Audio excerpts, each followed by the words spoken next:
Shall we play a game? We got Star Wars Unlimited. We got classic Star Wars games. We got old school D&D, independent RPGs, mini painting, Warhammer, of course, tons of other games. But first, we're gonna need some coffee here on Board Barista Productions.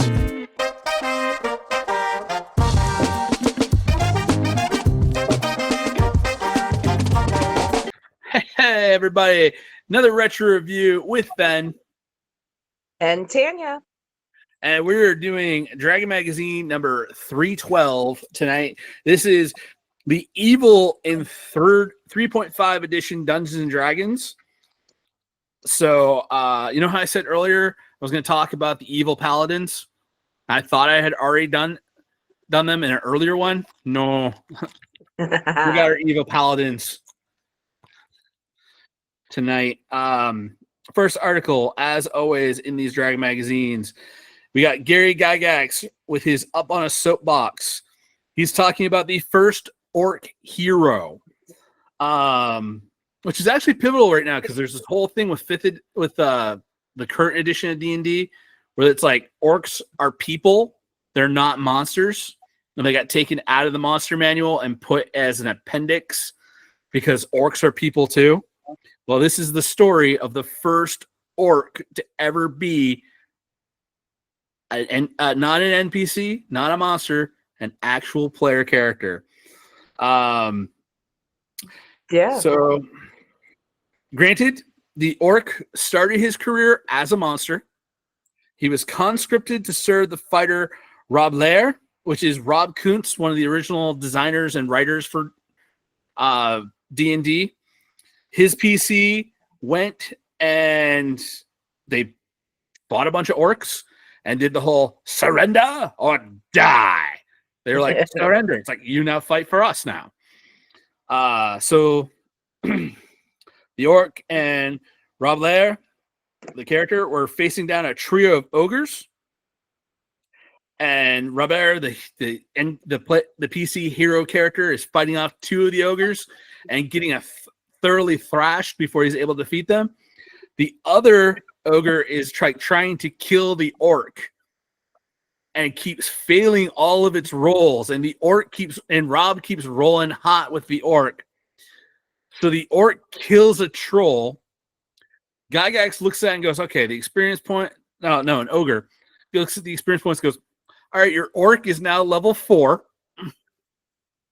and became the right-hand man of Rob Kuntz's main character. He became Rob's backup character.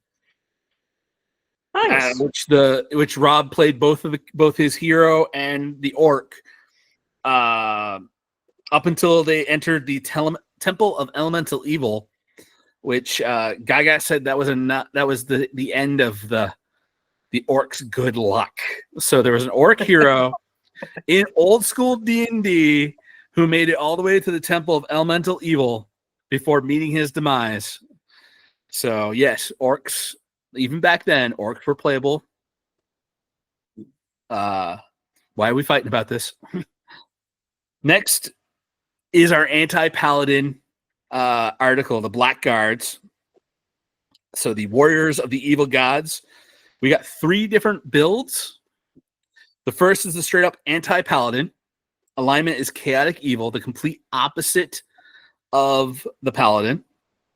So it gets the evil aura, detect good, smite good, and such. Basically, anything that says evil on a paladin, just scratch it off, write good. Anything that says good, scratch that off and write evil. And you don't even need to have the magazine to do that kind of a conversion. You have the despot, which is the lawful evil. So they have an aura, instead of an evil aura, they have a aura of law.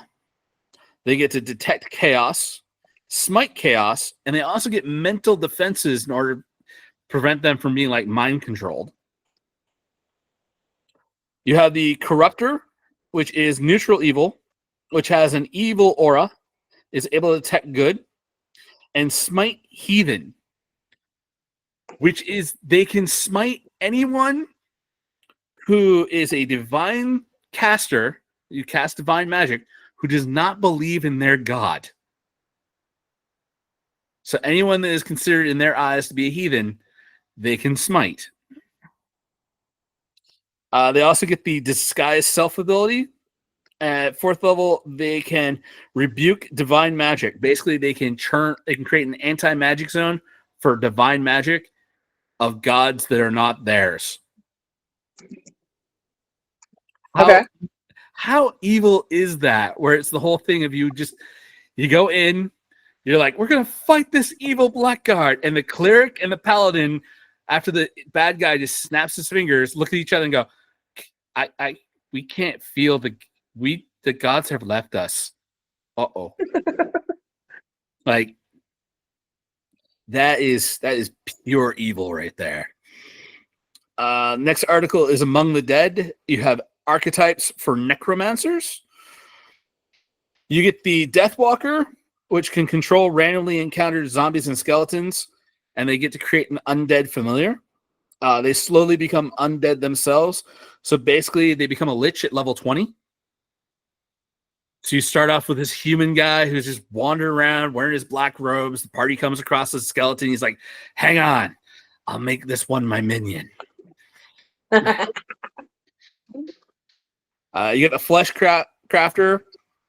Is able to make undead constructs and even stitch together their familiar. Can do like body horror animated objects. Like one of the things they gave was like a chair that had elven feet and legs that could walk around. Like some real like creepy body horror type stuff. And the Soul Reaper gets to talk to the dead and spirits of those they killed.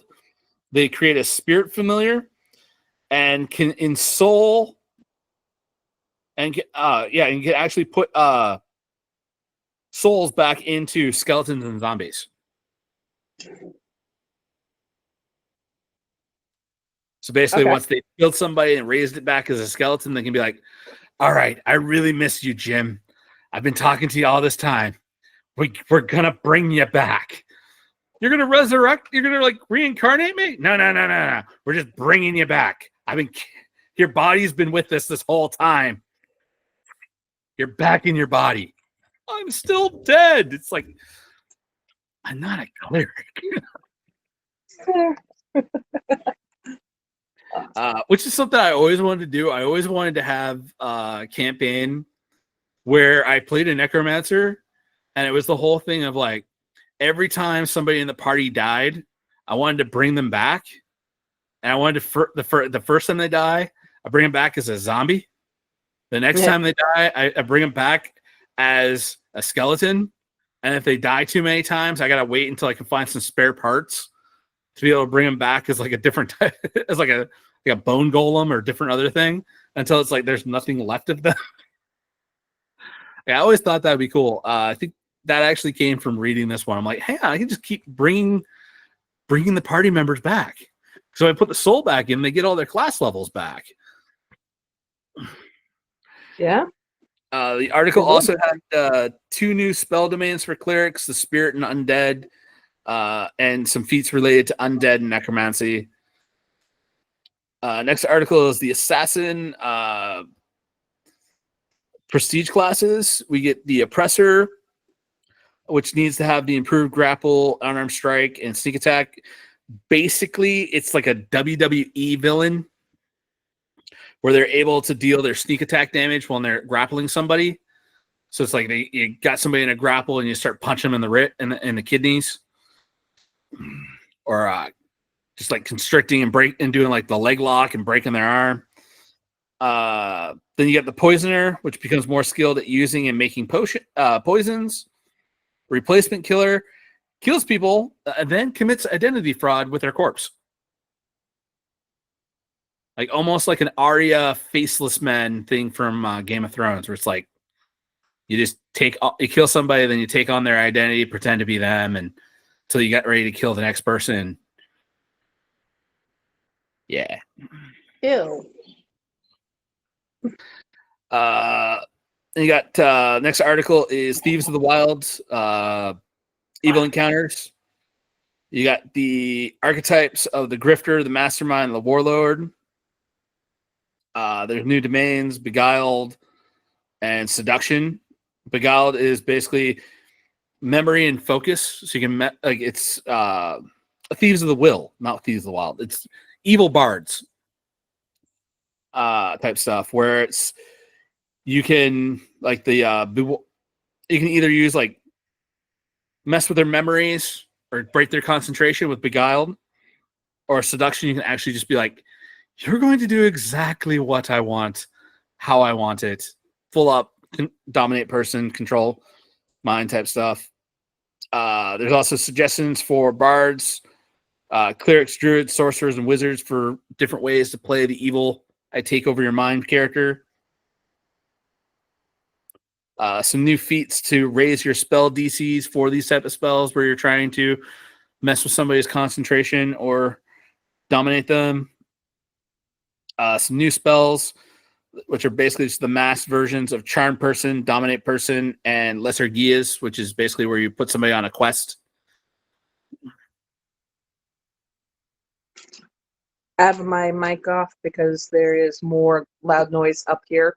Because it is getting close to bedtime. All right, well, I'm turning my mic off. I'll hammer through. So I'll keep going quick so we can get through this. Yep. Holier Than Thou, Clerical Monster Classes, Part 1. So, Celestial Monster Classes, Part 1. So this is how you can play as an ASMR,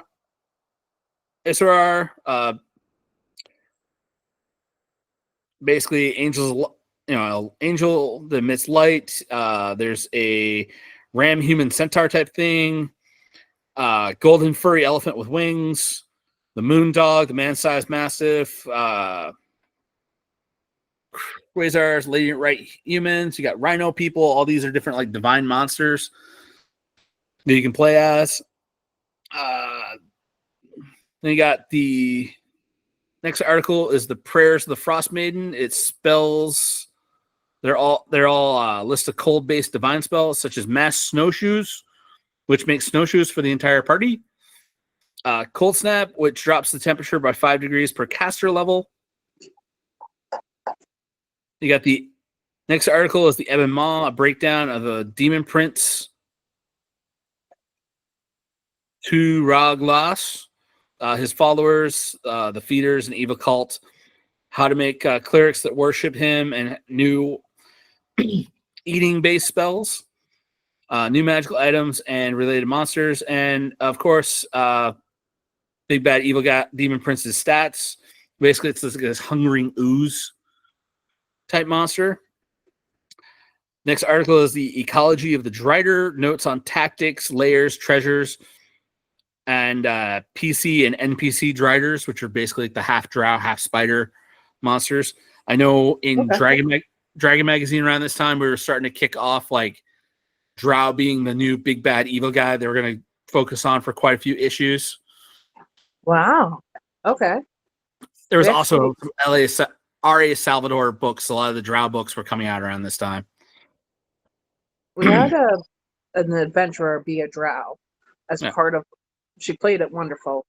She played it really evil, wonderful, but very helpful drow. That's how drow are supposed to. Yeah. Also, because, like I said, there was the War of the Spider Queen book by R.A. Salvador was coming out.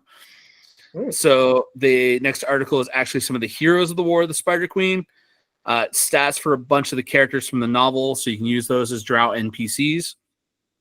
Next section of the magazine, I actually found the most useless article in any D&D magazine I have read up until this point. You want to take a guess what this article is covering? Was the article covering? Like, not an evil paladin. No. The most useless article I have ever seen in a D&D magazine to date. Online gaming. Say what? Online gaming? Yep. The What article year is did that one come out? 2003. Okay, so yeah, it really started.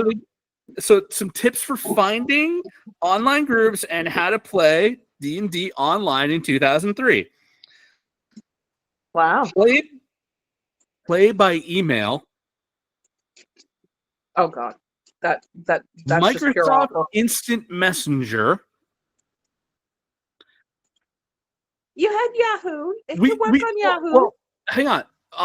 Mine and Josh's D&D group, we got into the Microsoft chat rooms. So everybody except for Josh, we were in. I think a couple of the other older players in the group. Yeah, all of us that were younger than Josh were all on in the Messenger chat rooms, playing like a very behind the scenes, hanging out in a bar role play. That's actually where my internet handle Fen comes from, is the character I played on that chat room. So next, and the other instant message programs they suggested using for playing D&D online with was Yahoo Instant Messenger, which actually in its coding, it actually had a random, and I knew this before I did the article because we did have to do some Yahoo Instant Message RP games a few times. It did have a piece of code you could enter to roll dice. It had a random number generator in the text box. I remember and the that. last one, do you remember this ICQ? Yeah, I never got into that one. Because you probably used AIM. ICQ was bought by America Online and turned into America Online Instant Messenger, turned into AIM. Okay. Yeah. But I was using ICQ. I used primarily ICQ from 98 until 2003. Yeah, I've used Yahoo the whole time. Avoided AOL like the plague. I liked AOL because you could buzz people. That's probably why we avoided it. Yeah, but this article is really old and really dated. It was really tied to the technology of the time. And yeah. All right. The next article in the Wizard Workshop section was Dungeon Adventures Part 4, the weird stuff. So you got notes on caves, ruins, underwater, extra-dimensional, using tricks such as keys, levers, passwords, actions to open/close parts of the dungeon or cause an event to happen. Plus, we get notes on random teleporters, force mages, curiosity rooms, intelligent doors, and platform dungeons. Basically, it's all the really cool stuff that made each of the different dungeons in Legend of Zelda interesting. Next article, Sage Advice. Again, this is the monthly FAQ column. They're going over some issues about 3.5, just clearing some stuff up, such as gloves of storing. Don't store any spell durations. So the gloves of storing don't stop time. Glove of storing, basically you can grab something and will it to go into the glove. So if you have a magical item that's currently under the effect of something that's going to last for so long, it keeps track of the time that's gone by. So if it's got a duration of 3 rounds, but it's been in the glove for a week, when you pull it back out, it's not going to still be under the effects of the spell. Okay. And a repeating crossbow needs a free hand to cock it after each shot. It's not a clockwork, automatic, or a lever action combine. So it's not like a Winchester 30-30 where you're able to flip it. It's the one with for everybody who doesn't know guns. It's the gun. You always see everybody in the movie that they have the brass knuckle thing over their fingers. They flip it forward and then flip it back and shoot again, and flip it forward and flip it back and shoot again. It's a lever action. Yeah. I'm just explaining it to everybody who doesn't know guns. Okay. Sorry. Winchester 30-30, yeah, that's a... Yeah. common it's rifle up here. and it's not like, you know, it's not like a semi-automatic where it's like you pull the trigger, it fires one crossbow, and then the clockwork mechanism rotates, you know, pulls everything back and loads another one in. The repeating crossbow in D&D is a lot more like a pump action shotgun, where you've got to actually pull something back to get the whole cock it, load it, fire. Lock, cocked, ready to rock. Exactly.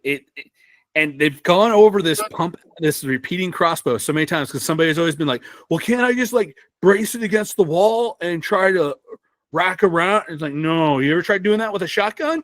You're probably going to just automatically fire the arrow off into a random direction on a good day. You might slip, break something. You don't do that. Just have two hands free. Shoot your arrow. I think it's Blade Trinity that has a self-firing stake, which could technically be turned into a crossbow. But I think it's Blade Trinity that has it.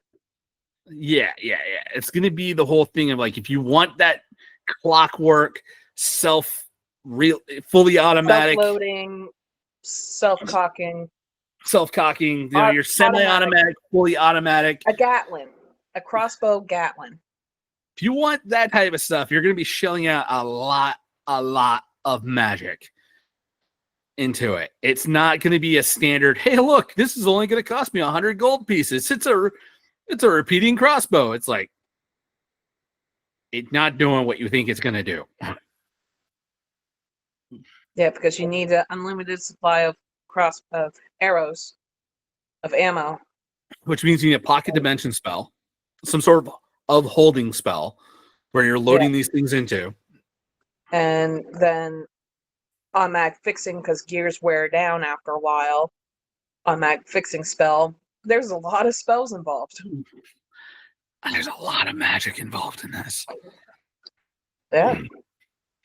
Like we had in, because it was created by Toe in, because he wanted the pump action crossbow, but it's not powered by a bowstring. It's powered by a spring.